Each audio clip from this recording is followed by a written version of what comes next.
রাজধানীর কারওয়ান বাজার ঘুরে দেখা যায় ৩ দিনের ব্যবধানে কেজিতে ২০ টাকা কমে ব্রয়লার মুরগি বিক্রি হচ্ছে ১৮০ টাকায়। গত শুক্রবার যা ছিল ২০০ টাকা, আর ৫০ টাকা কেজিতে কমে সোনালী মুরগি বিক্রি হচ্ছে ২৫০ টাকায়। রমজানে আর দাম বাড়বে না বলে জানাচ্ছেন বিক্রেতারা।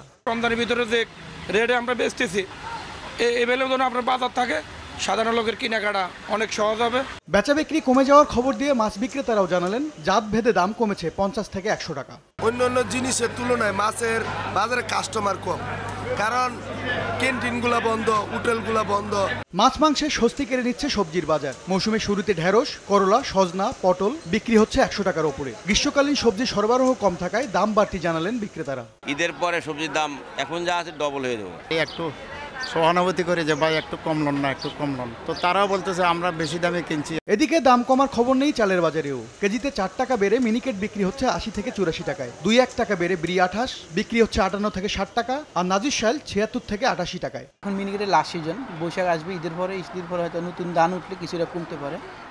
আর এখন যে দাম বাড়ার কারণে হচ্ছে ধান নাই মিলেদের কাছে। চালের বাজার নিয়ন্ত্রণে রাখতে আমদানি অব্যাহত রাখার দাবিও জানিয়েছেন খুচরা বিক্রেতারা। এম এস আরেফিন, সময় সংবাদ, ঢাকা।